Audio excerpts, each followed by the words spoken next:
আসসালামু আলাইকুম। আপনাদের সবাইকে স্বাগতম আমার চ্যানেলে। তো বর্তমানে একটি বাংলাদেশ সেনাবাহিনীর চাকরি নিয়োগ রয়েছেন। তো যারা এটাকে আবেদন করতে ইচ্ছুক তারা এই ভিডিওটা স্কিপ না করে পুরো ভিডিওটা দেখুন। তো দেখুন, বাংলাদেশের যে এমওডিসি সৈনিক পদে যোগ দেওয়ার একটা নিয়োগ বিজ্ঞপ্তি দিয়েছে। এটা অনলাইনের মাধ্যমে আবেদন শুরুর তারিখ 14ই আগস্ট 2025 এবং শেষ তারিখ 10ই সেপ্টেম্বর 2025। তো আপনারা যারা আবেদন করতে চান তাদের জন্য আজকের ভিডিওটি। তো এখানে বলে দিয়েছেন যে এখানে কিছু উল্লেখযোগ্য জেলা রয়েছে, সেই সব জেলায় মানুষ আবেদন করতে পারেন।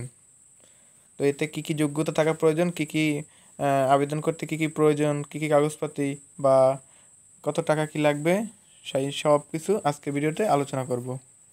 তো চলেন ভিডিওটি শুরু করি।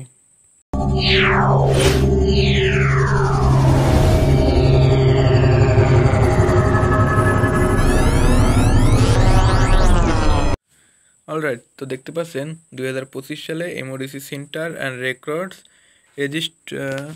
রাজেন্দ্রপুর সেনানিবাসে সৈনিক পদে শুধুমাত্র পুরুষ প্রার্থী, মানে শুধুমাত্র পুরুষ, কোনো মহিলা নাই এখানে, ভর্তি কার্যক্রম অনুষ্ঠিত হবে। এমওডিসিতে যোগদানে আগ্রহী উল্লেখযোগ্য জেলার প্রার্থীদের আবেদনের জন্য বিস্তারিত তথ্যগুলি নিম্নরূপ। আচ্ছা, তো আবেদন: একজন প্রার্থী প্রয়োজনীয় যোগ্যতা সাপেক্ষে সাধারণ জিডি এবং করণিক ট্রেডে আবেদন করতে পারবেন। এছাড়া এমওডিসি সদস্যদের সন্তানগণও এমএস প্রার্থী হিসেবে আবেদন করতে পারবেন। যাই হোক, সকল ক্ষেত্রে অনলাইনের মাধ্যমে আবেদন করতে হবে। প্রতি আবেদনের অনুকূলে সর্বমোট 300 টাকা, ভর্তি পরীক্ষার ফি বাবদ হচ্ছে 200 টাকা, আর অনলাইন রেজিস্ট্রেশন ফি বাবদ 100 টাকা পরিশোধ করতে হবে, মানে মোট 300 টাকা পরিশোধ করতে হবে। আর কম্পিউটারের দোকানদাররা যায় না আর কি। তারপরে যোগ্যতা: তো বয়স 2 নভেম্বর 2025 তারিখে, বয়স সর্বনিম্ন 17 বছরের কম এবং 25 বছরের বেশি হবে না। তা এফিডেভিট গ্রহণযোগ্য নয়। আর শিক্ষাগত যোগ্যতা হচ্ছে সাধারণ ট্রেডে এসএসসি অথবা সমমান পরীক্ষায় ন্যূনতম জিপিএ 2 পয়েন্ট পেয়ে উত্তীর্ণ। আর করণিক ট্রেডে সিএলকে এসএসসি অথবা সমমান পরীক্ষায় ন্যূনতম জিপিএ 3 পয়েন্ট পেয়ে উত্তীর্ণ। যাই হোক, তারপরে হচ্ছে উচ্চতা 1.68 মিটার অথবা 5 ফুট 6 ইঞ্চি, যেটা সরকারি সচরাচর নিয়ে থাকে। বিভিন্ন ক্ষুদ্র নৃগোষ্ঠী ও সম্প্রদায় ব্যতীত বিভিন্ন ক্ষুদ্র নৃগোষ্ঠী ও সম্প্রদায়ের জন্য 1.63 মিটার অথবা 5 ফুট 4 ইঞ্চি আর কি। আর ওজন হচ্ছে 49.90 কেজি, 110 পাউন্ড। বুকের মাপ হচ্ছে স্বাভাবিক 0.76 মিটার অথবা 30 ইঞ্চি, আর যখন প্রসারিত করবেন তখন হবে কি 0.81 মিটার অথবা 32 ইঞ্চি। চোখ 6/6 এবং স্বাভাবিক দৃষ্টিসম্পন্ন, বর্ণাঢ্য গ্রহণযোগ্য নয়, মানে যারা চশমা পরে তাদের গ্রহণযোগ্য নয়। তারপর স্বাস্থ্য পরীক্ষার যোগ্য। তারপর সাঁতারের জন্য অত্যাবশ্যকীয় ন্যূনতম 50 মিটার সাঁতরাতে হবে। আর বৈবাহিক অবস্থা অবিবাহিত থাকতেই হবে, বাধ্যতামূলক। তো তারপরে ভর্তির সময় নিম্নলিখিত সনদপত্র, ছবি, লেখার সামগ্রী অবশ্যই সঙ্গে আনতে হবে। তো দেখেন, শিক্ষাগত যোগ্যতার মূল সনদপত্র, মার্কশিট, ফটোকপি হলে সত্যায়িত হতে হবে, তবে পরবর্তী মূল সনদপত্র উপস্থাপন করতে হবে। তারপর সংশ্লিষ্ট শিক্ষা প্রতিষ্ঠানের প্রধান কর্তৃক দেয়া স্থায়ী ঠিকানা ও জন্ম তারিখ সম্মিলিত মূল প্রশংসাপত্র এবং এসএসসি পরীক্ষার প্রবেশপত্র, এগুলো আনতে হবে। তারপরে কি, অভিভাবকের সম্মতিসূচক সনদপত্র যা সংশ্লিষ্ট চেয়ারম্যান কর্তৃক সত্যায়িত হতে হবে। তারপরে বলছে সংশ্লিষ্ট চেয়ারম্যান কর্তৃক দেওয়া জন্মসূত্রে নাগরিকত্ব, যেটা মূলত ইউনিয়ন পরিষদ দিয়ে থাকে। তারপর হচ্ছে কি, ও চারিত্রিক সনদপত্রের মূল কপি, এটাও চেয়ারম্যান কর্তৃক সত্যায়িত হতে হবে।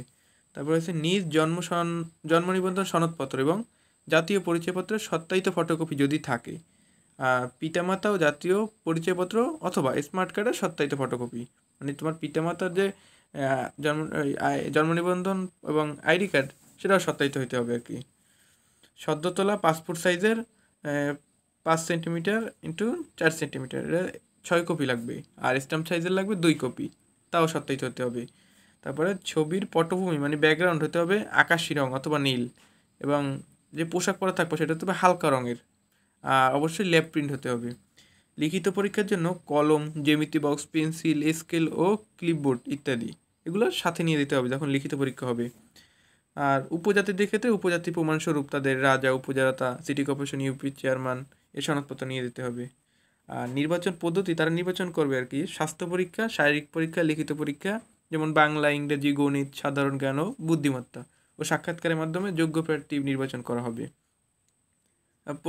প্রশিক্ষণ এমওডিসি সেন্টার অ্যান্ড রেকর্ডসের সিদ্ধান্ত অনুযায়ী 6 মাস মেয়াদী মৌলিক সামরিক প্রশিক্ষণ গ্রহণ করতে হবে, মানে 6 মাস ধরে ট্রেনিং চলবে, সেটা আর কি বলে দিয়েছে। আর ট্রেড 2 ধরনের, জিডিআর করণিক, এই তো এগুলো।